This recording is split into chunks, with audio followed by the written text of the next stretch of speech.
नागपूरमध्ये पणन महासंघाकडून आंबा महोत्सवाचं आयोजन करण्यात आलंय।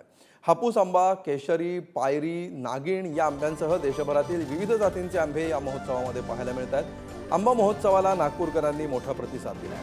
विविध जातींचे आंबे घेण्यासाठी नागपूरकरांनी गर्दी केली आहे। आंबा महोत्सव 19 मे पर्यंत सुरू राहणार अशी माहिती विभागीय उपव्यवस्थापक अजय कडू यांनी दिली।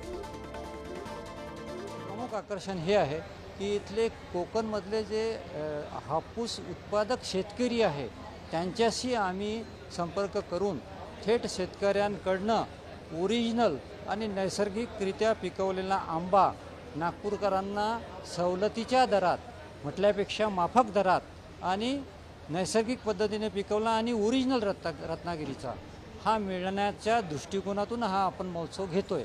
त्या दृष्टिकोनातून आपल्या माध्यमातून मी सर्व नागपूरकरांना आवाहन करतो की त्यांनी एक वेळ अवश्य या महोत्सवाला भेट द्यावी आणि ओरिजिनल आणि नैसर्गिकरित्या पिकवलेल्या हापूस आंब्याचा आस्वाद घ्यावा। मी आपल्यामार्फत सगळ्या नागपूरकरांना विनंती करतो।